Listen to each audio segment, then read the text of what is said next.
नमस्कार दोस्तों, मैं घनश्याम राय आप सभी का न्यूज डंका हिंदी में स्वागत करता हूं। बिहार की राजधानी पटना में शुक्रवार पीएम मोदी विरोधी नेता एकता दिखा रहे हैं। ऐसे में सवाल उठ रहा है कि क्या विपक्ष की एकता की बात करने वाले दल 2024 के लोकसभा चुनाव में मोदी रथ रोक पाएंगे? इन दलों की अपने घरों में ही हालत अच्छी नहीं है। ऐसे में विपक्ष कैसे बीजेपी का विजय रथ रोकेगा, यह बड़ा सवाल है। सवाल यह भी है कि इस बैठक का क्या नतीजा निकलने वाला है। इस बैठक की सबसे बड़ी जो बात वह है कि क्या कांग्रेस क्षेत्रीय दलों के लिए आत्महत्या करेगी। कहने का मतलब यह है कि क्या उनके लिए बड़ा दिल दिखाते हुए ज़्यादा से ज़्यादा सीटें छोड़ने के लिए तैयार होगी। तो दोस्तों, आज हम विपक्ष के दलों की बैठक पर बात करेंगे। अगर आप हमारे चैनल पर नए हैं तो आप सभी से निवेदन है कि हमारे चैनल को सब्सक्राइब जरूर करें।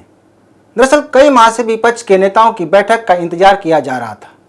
पहले यह बैठक 12 जून को होने वाली थी, लेकिन देश की सबसे पुरानी पार्टी कांग्रेस के हट के आगे नीतीश कुमार ने हथियार डाल दिया।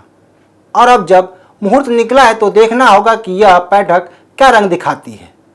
यह 2024 के लोकसभा चुनाव से पहले पता चल जाएगा। कहने का मतलब यह है कि क्या चुनाव तक विपक्षी एकता किसी नतीजे पर पहुंचेगी या केवल बैठकों का दौर चलेगा। एक बात साफ कर देना चाहता हूं कि विपक्षी एकता का बीजेपी पर कोई प्रभाव दिखाई देने वाला नहीं है, क्योंकि इसके एक नहीं बल्कि हजार कारण है।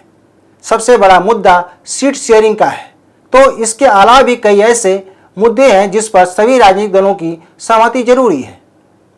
इसको उदाहरण के तौर पर समझ सकते हैं। दिल्ली में अफसरों की तबादला और नियुक्ति को लेकर केंद्र सरकार ने अध्यादेश लाया है। अरविंद केजरीवाल इसका विरोध कर रहे हैं, इसके लिए समर्थन भी जुटा रहे हैं। इस मुद्दे पर कांग्रेस ने लंबी चुप्पी के बाद अब मुंह खोला है। पटना रवाना होने से पहले मल्लिकार्जुन खड़गे ने कहा कि इस मुद्दे पर बाहर नहीं बल्कि संसद में निर्णय लिया जाएगा। जब समय आएगा तो उस पर बातचीत और उचित फैसला लिया जाएगा। मल्लिकार्जुन खड़गे ने कहा कि यह भी देखना होगा कि अध्यादेश क्या गलत है क्या सही है। सीधी बात करें तो कांग्रेस ने अरविंद केजरीवाल को लॉलीपॉप थमा दिया है और अब केजरीवाल आगामी सत्र के समय ही कांग्रेस के बारे में कुछ सोच सकते हैं। कहने का मतलब यह है कि अब कांग्रेस की ओर से यह मामला एक तरह से क्लोज ही समझा जाना चाहिए। जिस तरह से खड़गे इस पर अपनी बात कही है, उससे लगता है कि कांग्रेस को इस मुद्दे पर कोई इंटरेस्ट नहीं है। हम पहले भी बता चुके हैं कि कांग्रेस के समर्थन के बाद भी केजरीवाल को हाथ कुछ नहीं लगने वाला। बहरहाल वापस मुद्दे पर लौटते हैं। पहला सवाल यह है कि क्या विपक्ष पीएम मोदी का विजय रथ रोक पाएगा। सवाल उतना ही कठिन है जितना विपक्ष के नेताओं का एक साथ आना। अगर विपक्ष की एकता बनती भी है तो पीएम मोदी का रथ रोका नहीं जा सकता है, लेकिन बीजेपी या एनडीए की सीटों को कम किया जा सकता है। विपक्षी दलों के सामने चुनौती खुद से है, बीजेपी से नहीं। सवाल यह है कि उनकी जनता में कितनी अपील है, और अपील है भी तो किस मुद्दे पर। इस बैठक में शामिल होने वाले महाराष्ट्र के एनसीपी नेता भी शामिल हुए, जिसकी केवल महाराष्ट्र के बाहर और पूर्वोत्तर राज्य मणिपुर में पकड़ मानी जाती है। कहने का मतलब है कि एनसीपी का अन्य राज्यों में ज़्यादा जन समर्थन नहीं है, तो उसका बीजेपी पर क्या प्रभाव होगा, यह सोचने वाली बात है। इसी तरह उद्धव ठाकरे की शिवसेना का भी महाराष्ट्र के अलावा किसी भी राज्य में प्रभाव नहीं है। वैसे उद्धव ठाकरे खुद अपने वजूद की लड़ाई लड़ रहे हैं, तो क्या वे बीजेपी का मुकाबला करने में सक्षम हैं, यह बड़ा सवाल है।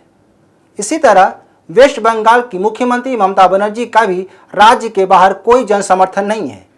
एक दो राज्यों में टीएमसी ने भाग आजमाने की कोशिश भी की, लेकिन कोई फायदा नहीं हुआ।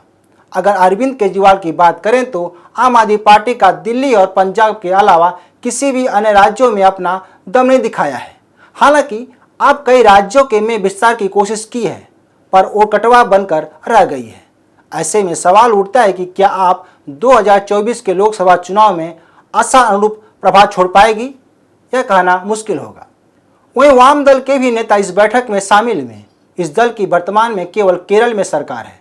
समाजवादी पार्टी के मुखिया अखिलेश यादव भी इस बैठक में हिस्सा लिया, लेकिन उत्तर प्रदेश के बाहर सपा का कोई वजूद नहीं है। तमिलनाडु के डीएमके मुखिया और मुख्यमंत्री एम.के. स्टालिन का भी तमिलनाडु के अलावा अन्य राज्यों में नामो निशान नहीं है। वहीं अगर विपक्षी एकता का जुटान करने वाले बिहार के मुख्यमंत्री नीतीश कुमार की बात की जाए तो उनकी पार्टी भी जेडीयू बिहार से बाहर नहीं ला पाई। यही हाल उनकी सहयोगी पार्टी आरजेडी का है। लालू यादव के चारे घोटाले की गूंज विदेश तक सुनी जाती है, लेकिन आरजेडी बिहार से बाहर कमाल नहीं कर पाई। हेमंत सोरेन की पार्टी झारखंड मुक्ति मोर्चा का भी यही हाल है। फारूक अब्दुल्ला के बेटे उमर अब्दुल्ला विपक्ष की बैठक में उपस्थित दर्ज कराई। उनकी party Jammu Kashmir national conference का अस्तित्व किसी राज्य में नहीं है। अब रह जाती है बात कांग्रेस की, तो वर्तमान स्थिति काफ़ी डबाडोल है। फिलहाल कांग्रेस की राजस्थान, छत्तीसगढ़, कर्नाटक और हिमाचल प्रदेश में सरकार है। बिहार में वह महागठबंधन का हिस्सा है। कभी सभी राज्यों में अपना परचम लहराने वाली कांग्रेस 2014 के बाद से पूरी तरह से सिकुड़ गई है। यूपी में पूरी तरह से खत्म हो गई है। उसकी जगह बहुजन समाज पार्टी और सपा ने ले लिया है। पूर्वोत्तर में भी कांग्रेस का कोई नाम लेने वाला नहीं बचा है। इसी तरह तमिलनाडु, बंगाल, आंध्र प्रदेश सहित कई राज्यों में कांग्रेस का डब्बा गुड़ हो चुका है। हालांकि कई राज्यों में बीजेपी और कांग्रेस से सीधा टक्कर है, पर 2019 के लोकसभा चुनाव में कांग्रेस ने मात्र 52 सीटें ही जीत पाई थी। कांग्रेस का देश भर में बीजेपी से 208 सीटों पर मुकाबला है। ऐसे में सवाल है कि न तो क्षेत्रीय दल अपनी जमीन छोड़ना चाहते हैं और न ही कांग्रेस, तो विपक्ष बीजेपी का कैसे मुकाबला कर पाएगा। तो दोस्तों, आप इस बारे में क्या सोचते हैं, हमें ज़रूर बताएं। इस वीडियो को शेयर, लाइक और कमेंट जरूर करें। हमारे यूट्यूब चैनल को सब्सक्राइब करें। धन्यवाद।